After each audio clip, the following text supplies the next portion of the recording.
It all started with a man named George. One of the creative visionaries of our time.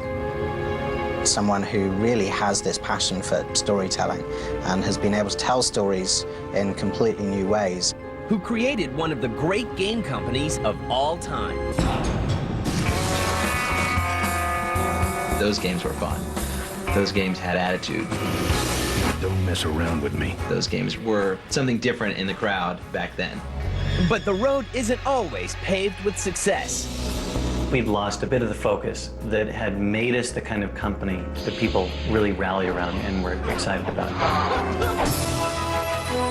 And yet they turned some old favorites into amazing adventures. Indiana Jones and the Fate of Atlantis. It really took adventure gaming into yet another dimension. What we initially really set out to do, which was take the famous battles from the movies, really recreate them 100%. This is the story behind the one and only LucasArts.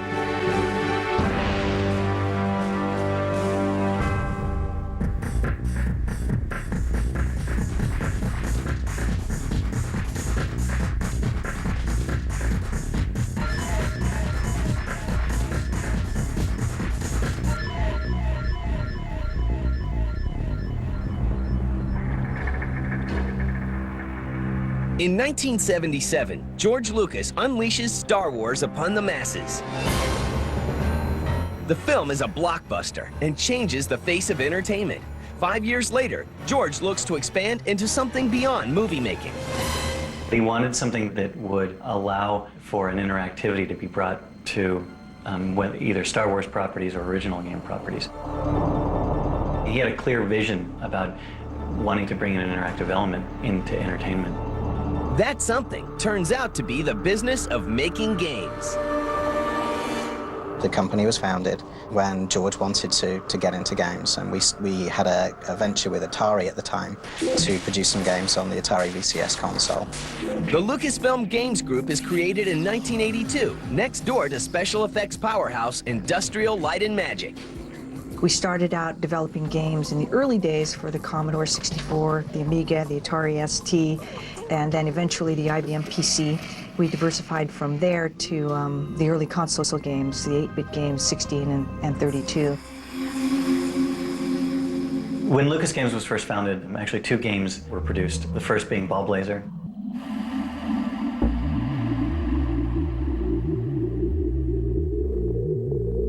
And the second, Rescue on Fractalus.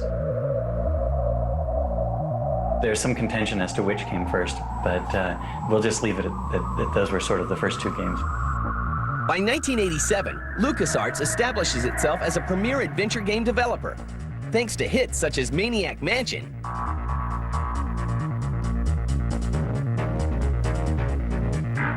and The Secret of Monkey Island, 2 games designed by Ron Gilbert. Ron was sort of in charge of the design and the story as a whole, and we were helping him sort of flesh it out and brainstorm things, and everybody was contributing puzzle ideas here and there. People like Tim Schafer and myself were responsible for the detail work, where we would take a particular location, write all the scenes that happened there, invent lines for the characters to say when you touch the different objects in the room. There was some programming involved, some blocking of the characters where they're going to walk. Many hats, many hats. It's such a strange look on the whole concept of pirate characters. I mean, frankly, they were all originally sort of, I'm not speaking out of school here to say, frankly, they were originally inspired by Pirates of the Caribbean, What if we just kind of took the Pirates of the Caribbean world and sort of made it a real environment? The Secret of Monkey Island puts you in the role of the unstoppable and unlikely hero named Guybrush Threepwood. Guybrush Threepwood is like you, only less so. He's the ultimate kind of loser with a good heart. He has one goal in life, and just seems like whenever he has a success, it always somehow gets turned into a defeat. The nebbish pirate character of Guybrush Threepwood, sort of taking this pirate wannabe guy and sort of putting him through his comic paces. He's a foil for you in that you can guide him and be smarter than him and still revel in his moderate success. The results are comedy gold. The Secret of Monkey Island wins rave reviews. One of the hardest things to do in a game is get humor across, because as a game creator, you can't control the pace of the game, and so much humor depends on pacing. And so the fact that the Monkey Island series is just hilarious, like it's just a testament to the skill of the designers. The fact that they actually made this interactive game funny, it was just a stunning achievement. It's awesome.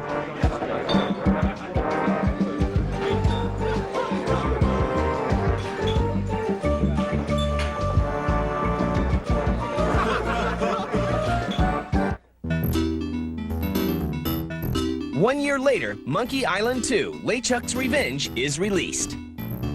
Well, trying to recreate the magic was not all that hard. I mean, it was easier, if anything. Okay, do that again. Do it better for less money.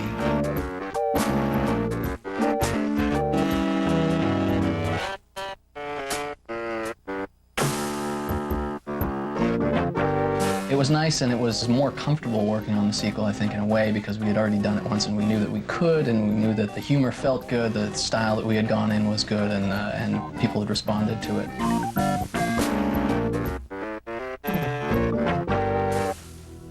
And Lucasfilm Games becomes LucasArts. Lucasfilm Games was a division of Lucasfilm Limited, but we outgrew ourselves. We grew from a band of about 25 individuals to about 100, 150, and at that point in time, we moved off the ranch and established ourselves as a separate company. We were then part of LucasArts Entertainment Company, and we've sort of carried that name. A logo was developed, and that's how the entity was born. LucasArts adventure games make their mark, but the real adventure begins when they revive an old archaeologist.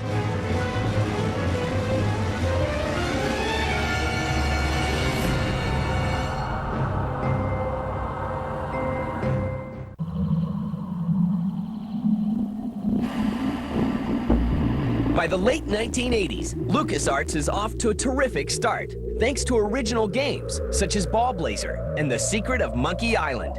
But their next adventure features the one and only Indiana Jones and the Fate of Atlantis, and that was a PC adventure game created by Hal Barwood, who was a film student with Mr. Lucas back at USC. When I started, we were doing an Indiana Jones game, and it was one of those things which was new. It was the first game LucasArts did that had dialogue, really. You fool! You come back to show me this prehistoric knick-knack? Some of the challenges we faced with Indy was how to tell a graphic adventure story around something we'd only seen on film screen, really, at that point. We must test!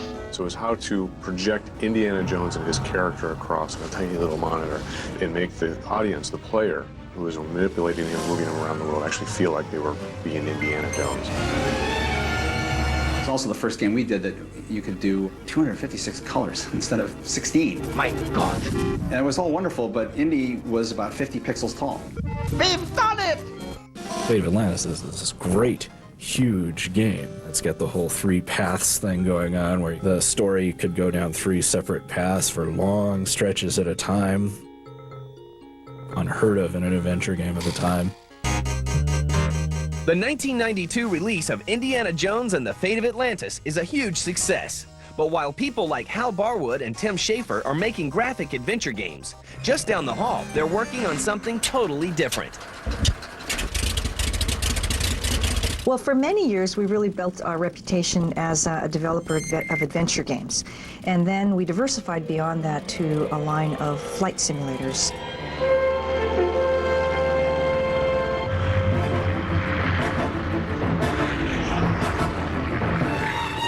LucasArts launches an entire line of flight simulators, helmed by Larry Holland. Battlehawks 1942 is released in 1988, Their Finest Hour in 1989, and Secret Weapons of the Luftwaffe in 1991. The games are a success, but none compare to what comes next.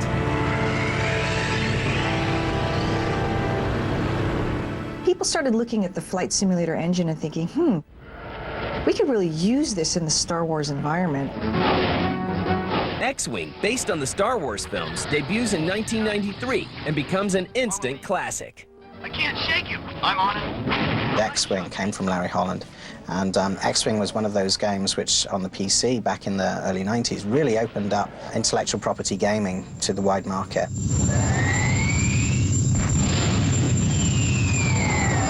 I think the technology had to catch up a little bit so that there was a sense of realism when you climbed into the cockpit and flew around in an X-Wing. X-Wing, the series, really accomplished this and really put us on the map in PC games. It was a leading game, top 10 for over 9 months on the charts. And then we followed that up with Rebel Assault, which was our second Star Wars game and our first PC CD-ROM game. X-Wing gets a sequel called TIE Fighter, and Rebel Assault is followed up with Rebel Assault 2, The Hidden Empire. They were very different games. One was an action arcade game, one was a flight simulator game. I'm going down! They put us on the map with PC games that were innovative and things we'd never done before. And then they established Star Wars in the gaming space that had never been established before. We began to move in different directions by offering different games in different genres for the PC.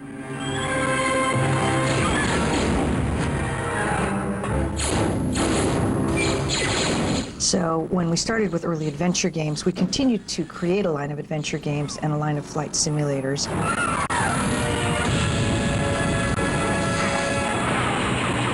But we moved also to first-person shooters that were emerging as a very popular segment. So we introduced Dark Forces, which was one of the leading first-person shooters of its day.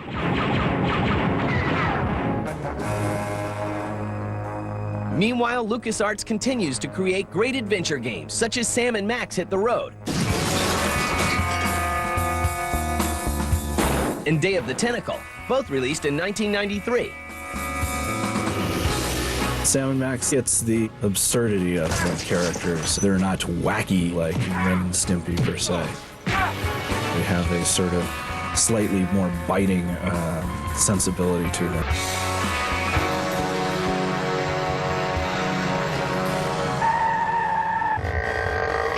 Day of the Tentacle is a game where you walk onto the set of an old Bugs Bunny cartoon from the 30s, directed by Chuck Jones. Nonsense. Those games were fun. Those games had attitude. Tim Schafer and his crew was brilliant and wacky and funny. There weren't that many funny games around, and even today there's not that many funny games around. In 1995, The Dig. You see anything unusual? And Tim Schafer's Full Throttle are launched. What really drew me into it was just the idea of playing this big biker guy. This was really cool, you know. Come on, kitty! Let's get down! Don't think I'll ever get the chance in my life to really run a biker gang and to do some of the things that you get to do in that game. But being able to vicariously do it. I fixed your door. I thought it had a great art style, and it's amazing when you get it running in a modern Windows machine, which can be tricky in of itself. You know what might look better on your nose? What? The bar. But you look at it today and go, wow, that really looks great. I'm not putting my lips on that. And they had Tim Schafer puzzles, which were, you know, insanely nasty. But that's Tim for you. Hey, who's that down there in the yard? It's him. Graphic adventures were a big part of the foundation of modern gaming. They attracted a lot of people into gaming that were previously alienated. Humor appealed to a wide audience. But isn't that illegal? Not back then, it wasn't. Sales reach millions of dollars thanks to the success of more Star Wars titles, such as Star Wars Jedi Knight Dark Forces 2 and Rebel Assault 2. But soon, sales drop, and the gaming giant begins to sweat.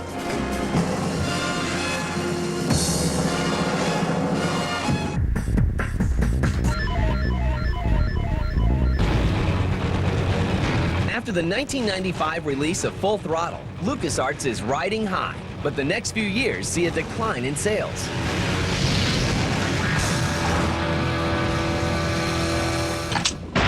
Tim Schafer works his magic again with The Curse of Monkey Island in 1997 and Grim Fandango in 1998. Ta-da! But while the reviews are ecstatic, the sales are disappointing. Pumped another one. Lousy, bony fingers. And the adventure game market has always been this niche market where you can depend on N number of people, but getting that to 5 times N is, you know, really difficult. The quality of our games had fallen off a bit. And I think we'd lost a bit of the focus that had made us the kind of company that people really rallied around and were excited about. Darth Vader, win! You know, just like everybody else that's around my age, you know, we grew up loving Star Wars, and Star Wars is what kind of defined our childhood, and there were so many games that just weren't very good. I have a bad feeling about this. You kind of got to experience it, but there was nothing that really kind of captured it. You know, maybe it's technology's fault. Maybe Star Wars was so ahead of the curve that, you know, video games could never really capture the essence of Star Wars. Find a way to open this door, and hurry! Star Wars fans absolutely want to see games that feel real to them, that really feel part of the Star Wars universe. And if there's any disconnect, then we've found that they don't buy them. After Star Wars Episode 1 is released in 1999, a slew of games based on the new prequel are released, including Episode 1 Racer and Obi-Wan. But very few are as successful as LucasArts' previous games. To get their games back on track, LucasArts makes some key changes. One of the strategic directions that we went in was to re-inject that quality back into our games to meet the kinds of expectations that people had built up in the previous years. And one of the ways to do that was to partner with some of the premier third-party developers that had great technology and had a proven track record of developing top-notch games in specific genres. Like Factor 5, the team behind the hugely successful Star Wars Rogue Squadron. We always had pitched for a number of years that we wanted to create our own Star Wars title, and we always said, let's do it more based on the old movies, please, please, please. And let's find a way to do the flight combat, which Larry Holland did so well in his X-Wing PC games, a completely different take on a console, and that became Rogue Squadron. And I think everybody was a little bit surprised how successful it was. The plan pays off. And games such as Rogue Squadron 2, Rogue Leader, released in 2001, and Jedi Knight 2, Jedi Outcast, released in 2002 from Raven Software, bring the company back up to pace. Rogue Leader for the GameCube was the second one in the series, and that was what we initially really set out to do. There's too many of them. Which was take the famous battles from the movies, really recreate them 100%. In late 2003, more releases are well received by fans. Star Wars Galaxies is set against the backdrop of this galactic civil war.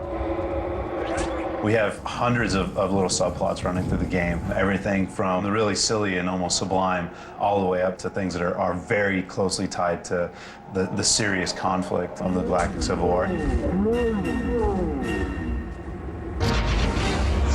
So now Rogue Squadron 3, Rebel Strike, is along the same lines of fantasy fulfillment from the movies. You've got character sequences with Luke Skywalker and Princess Leia. You've got the famous Dune Sea battle in the Sarlacc pit. You've got walkers in the forest, so you've got the forest battle with the Ewoks running around. And of course, we also have our classic flight combat in there. So it's really taking the 3 classic Star Wars movies and doing everything in a video game fashion. Star Wars Knights of the Old Republic is a third-person role-playing game set in the Star Wars universe about 4,000 years before the time of the movies. And the freedom to create a really new and unique story where huge, incredible vehicles are built that no one's ever heard of. And one of the key things about this game is that you can actually play dark or light side. You can actually be the hero and save the Republic, or you can be the ultimate villain in the galaxy and be pure evil by the time you end the game. We're building several adventures. We're reinvesting in Full Throttle. That's going to have more action sequences, but still be kind of an epic story. I'm doing the new Sam & Max game. We have a role-playing game called Gladius coming out. So there's a lot of stuff that people don't expect to come from LucasArts that's in the pipeline right now. Every game is set in the stars, thanks to the guiding hand of George Lucas. George is very interested in everything we're doing, especially as his kids are getting into games. He likes to look at everything we do. We generally run all of our ideas into him, and he'll come back with ideas. So he's quite proactive. When there is an issue, then it kind of goes all the way up the flagpole, and George approves that. We also sit down and talk to him about some of the designs of our major titles. We as a company take our vision and our cue for creative quality from Mr. Lucas's inspiration. It's truly inspirational working with someone who is